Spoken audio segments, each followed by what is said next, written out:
Bien-aimés dans le Seigneur, amis téléspectateurs, Shalom.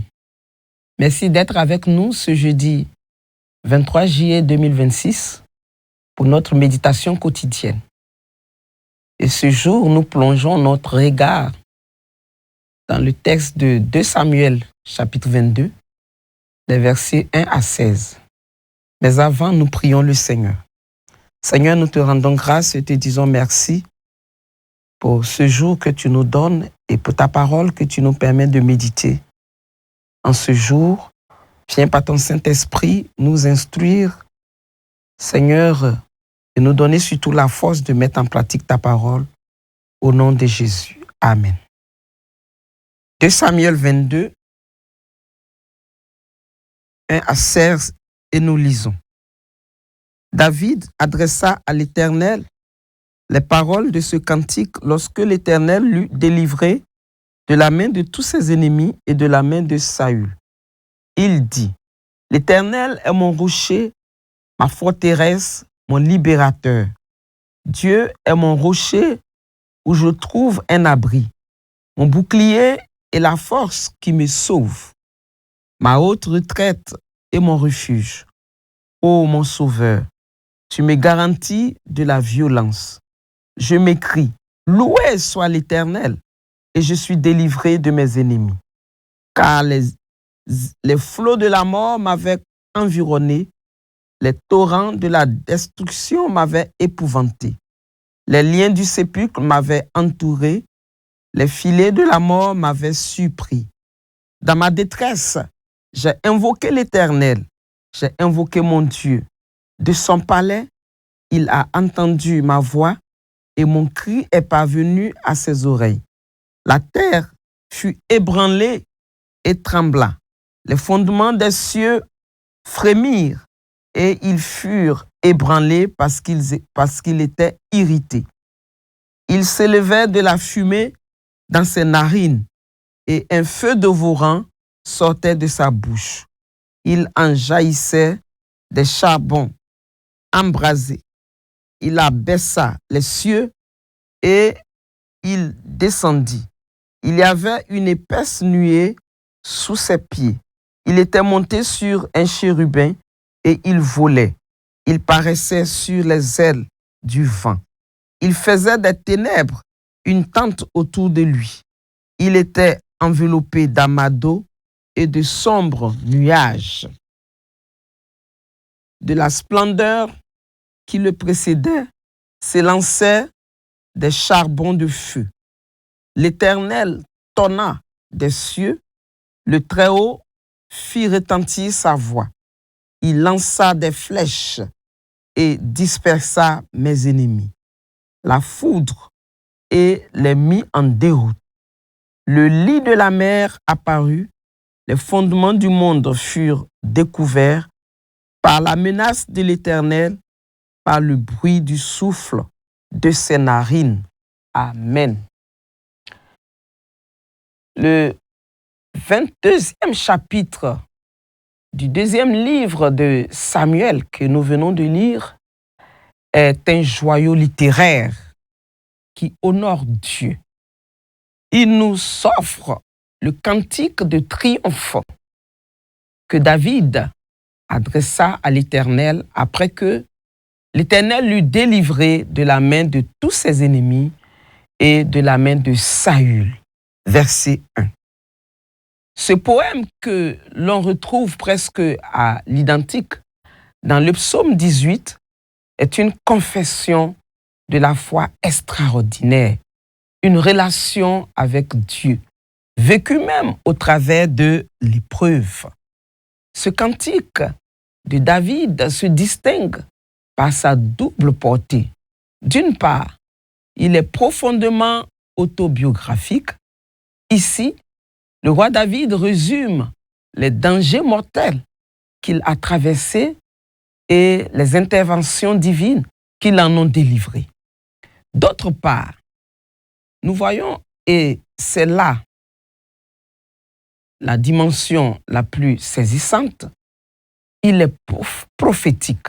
David était prophète et ses chants, bien que ancré dans son expérience personnelle, déborde de celle-ci pour annoncer les souffrances et la victoire du Messie à venir. David est donc une figure de Christ, un reflet imparfait mais réel du Fils de Dieu. Notre méditation, comme nous l'avons indiqué dans le lecteur de la Bible, se concentrera sur les 16 premiers versets qui décrivent successivement la confession de foi du roi David, versets 2 à 4, son cri de détresse face à la mort imminente, versets 5 à 7, et l'intervention spectaculaire de Dieu, versets 8 à 16. Comme observation de notre texte, nous allons voir le contexte et le titre. Au verset 1. Le verset 1 sert de titre et de clé de lecture. David adresse à l'Éternel les paroles de ce cantique, après que l'Éternel l'eut délivré de la main de tous ses ennemis et de la main de Saül. Ce chant est placé à la fin du livre de Samuel. Il ne s'agit pas ici d'une délivrance ponctuelle, mais de la synthèse de toute une vie de combat et de protection divine. L'expression de la main de tous ses ennemis souligne l'ampleur de l'œuvre de Dieu. David ne chante pas pour une victoire mineure, mais pour l'ensemble des délivrances qui ont jalonné son existence mouvementée. Nous voyons ici les versets 2 au verset 4, que David ouvre son chant par une accumulation d'images pour qualifier Dieu. Mon rocher et ma forteresse, mon libérateur, mon bouclier, la corne de mon salut, la haute retraite et mon refuge. David ajoute au verset 4, celui qui est digne de louange, je l'invoque, l'Éternel, et je suis délivré de mes ennemis. Notons que la délivrance est déjà acquise dans l'acte de l'invocation. Le cri et la réponse sont imminentes et intimement liées. La louange n'est pas une formalité, c'est plutôt une arme de foi. Les versets 5 à 7 fait la description de la détresse mortelle. Le langage change brusquement. David ici utilise un vocabulaire funèbre en référence à l'eau et à la mort. Ainsi, des expressions comme les vagues de la mort m'entouraient, verset 5a. Les torrents de la perversité m'épouvantaient, verset 5b. Les liens du sépulcre, m'enlaçaient, verset 6a. Les filets de la mort m'avaient surpris, verset 6b, sont fréquentes dans la description que fait le roi David. David est pris au piège ici, sans issue, comme un animal dans une cage. Pourtant, le verset 7 fait naître l'espoir. David dit, « Dans mon angoisse, j'invoque l'Éternel et je criai à mon Dieu. De son palais, il entendit ma voix et mon cri parvint à ses oreilles. » L'impuissance humaine est le déclencheur de la prière. Et la prière est le déclencheur de l'intervention divine. Ce verset est le cœur de l'expérience spirituelle de David. Au verset 8 à 16, Dieu répond dans la gloire. La réponse divine est décrite avec une ampleur qui rappelle le Sinaï, Exode 19. Car l'ébranlement des éléments de la nature, verset 8, la colère et le feu, verset 9, la descente céleste, verset 10, des véhicules surnaturels. En effet, le verset 11 nous dit, « Il monta sur un chérubin et vola. Il parut sur les ailes du vent. » Soulignons ici que les chérubins sont des êtres célestes qui portent le trône de Dieu selon Ézéchiel chapitre 1. Les ténèbres enveloppantes, des versets 12 à 13. L'Éternel tonna des cieux. Nous voyons cela au verset 14. La voix du Tout-Puissant, le Très-Haut, il fait retentir sa voix. La voix de Dieu est comme un coup de tonnerre qui terrasse l'ennemi. Des armes divines au verset 15 et la victoire sur les eaux au verset 16. Quelle interprétation donc pouvons-nous faire de notre test?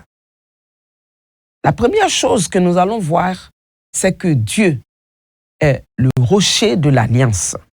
Les titres donnés par David ne sont pas choisis au hasard. Dans l'Ancien Orient, le rocher était un symbole de divinité protectrice, mais pour Israël, il prend une signification historique précise. C'est le Dieu qui a conduit son peuple dans le désert, celui dont Moïse a dit, il est le rocher, ses œuvres sont parfaites. Nous voyons cela dans Deutéronome 32, le verset 4. En appelant Dieu son rocher, David se rattache à la foi des patriarches et affirme que la stabilité de sa vie ne repose pas sur ses propres forces, mais sur la fidélité immuable de Dieu. La corne de mon salut renvoie à l'autel des holocaustes, dont les cornes étaient le refuge suprême pour le pécheur. 1 Roi 5,50. Dieu est donc à la fois la puissance qui combat pour nous et le lieu de notre pardon. La deuxième chose que nous voyons ici dans ce texte, c'est la signification de la détresse au verset 5 à 7. Si David utilise le vocabulaire de la mort, c'est pour exprimer l'urgence absolue de sa situation. Mais il ne sombre pas dans le désespoir.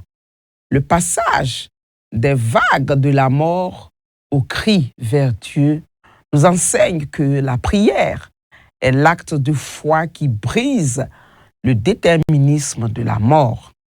Le fait que Dieu entende depuis son palais, c'est-à-dire depuis le ciel, indique que la souveraineté de Dieu ne rime pas avec l'indifférence. Ici, nous voyons une anticipation de Gethsémani, où Jésus, environné par les ténèbres de la mort, crie vers son Père. La troisième chose que nous voyons ici dans ce texte, c'est que notre Dieu s'engage dans l'histoire. La description du verset 8 au verset 16 n'est pas pour nous impressionner. Il est une affirmation majeure. Dieu ne reste pas passif devant la souffrance de son serviteur. Dieu s'engage corporellement dans la bataille. L'image de Dieu descendant sur un chérubin est une anticipation de l'incarnation. Dieu ne sauve pas de loin. Il vient lui-même. Le tonnerre, la foudre, le tremblement de terre sont des phénomènes naturels qui servent de char à la majesté divine, selon le psaume 104, vers 3. Mais ils ont aussi une fonction judiciaire. Ils mettent en déroute les ennemis. Cette présence de Dieu rappelle que le salut de David est un acte de souveraineté divine, le même acte qui a fondé le monde, verset 16, et sauve Israël d'Égypte. La quatrième chose que notre texte relève ici, c'est la portée prophétique messianique. L'interprétation chrétienne traditionnelle voit dans ce texte bien plus que l'histoire de David. Les ennemis de David sont les figures des ennemis spirituels de l'humanité, le péché, la mort et Satan. Les vagues de la mort ont véritablement englouti Christ sur la croix. La fumée de la colère divine s'est abattue sur Jésus qui a crié « Mon Dieu, pourquoi m'as-tu abandonné ?» Matthieu 27, 46. Mais la résurrection est ultime. Dieu abaisse les cieux pour ressusciter son Fils, mettant en nu les fondements de l'enfer et de la tombe.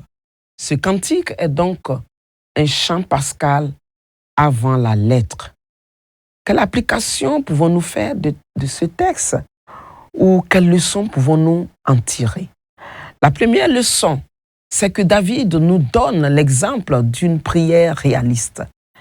Il ne prie pas avec des formules pieuses et vagues. Il nomme la réalité, les vagues de la mort, les filets du sépulcre. Il ne minimise pas sa détresse. Il nous faut appeler un chat. Devant Dieu, dans nos angoisses professionnelles, familiales ou existentielles, nous pouvons dire à Dieu, notre Père, exactement ce que nous ressentons. La deuxième leçon, c'est que ce cantique est écrit après la délivrance. David prend le temps de regarder en arrière et de verbaliser ce que Dieu a fait. Nous vivons souvent dans l'immédiateté et dans l'oubli.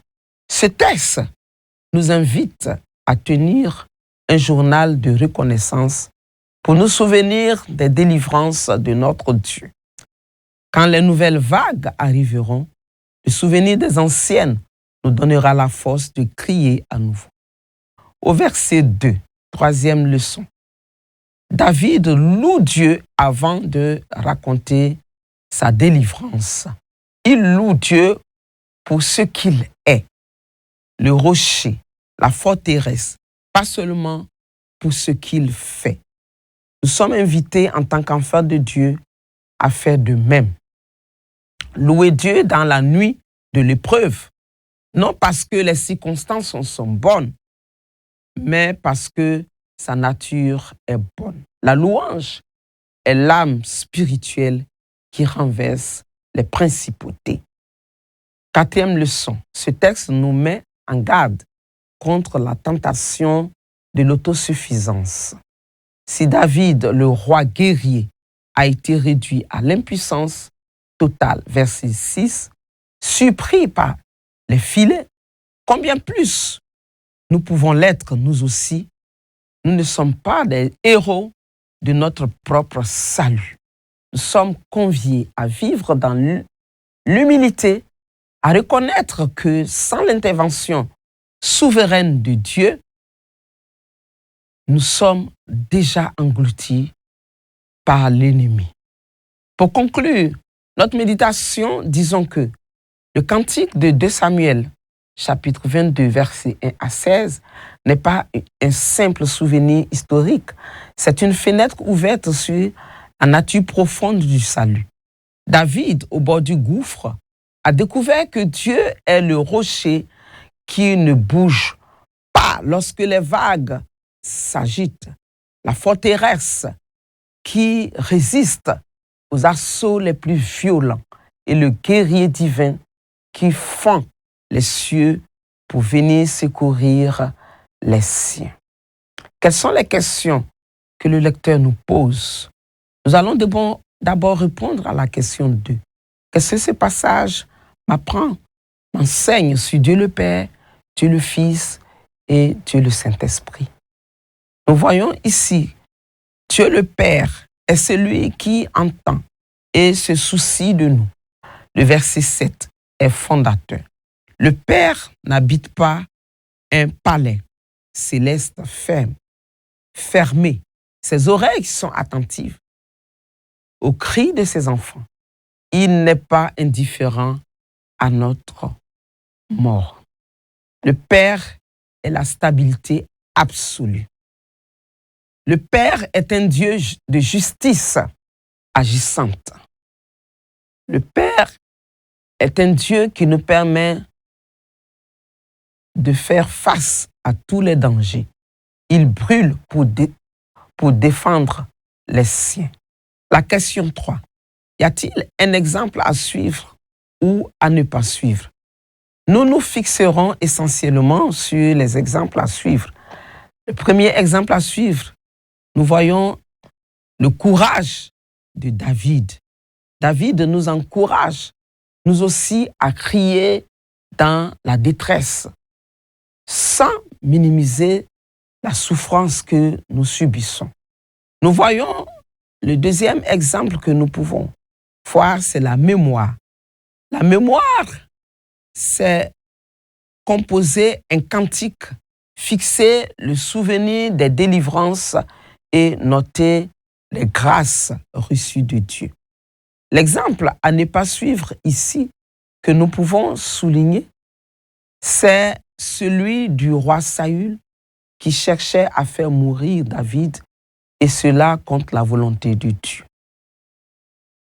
La deuxième question, c'est la question 8. Y a-t-il des passages bibliques qui m'aident à comprendre ce que j'ai lu?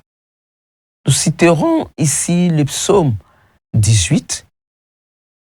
Nous citerons Exode 19, 20 en référence à ce qui s'est passé dans le Sinaï. Exode 14 à 16 et 1 Corinthiens 10, 4 où Paul affirme que le rocher était Christ. Apocalypse 19, 11 à 16, qui annonce le retour de Christ en guerrier victorieux. Matthieu 27, 46, qui est le cri de Jésus sur la croix. Et enfin, Romains 8, versets 26 à 27, l'Esprit qui intercède par des soupirs. Que ce cantique soit aussi le nôtre, que le rocher soit notre refuge aujourd'hui et à jamais. Amen. Nous prions le Seigneur pour terminer notre méditation. Seigneur, nous te rendons grâce et te disons merci. Toi qui nous rends forts lorsque nous nous sentons faibles dans la détresse. Merci de nous donner de savoir compter sur toi, notre rocher et notre forteresse, et de savoir qu'avec toi, nous sommes toujours victorieux. Donne-nous, Seigneur, de garder cette assurance, quelles que soient les situations dans lesquelles nous nous trouvons, afin que notre vie t'honore et te glorifie. Au nom de Jésus. Amen.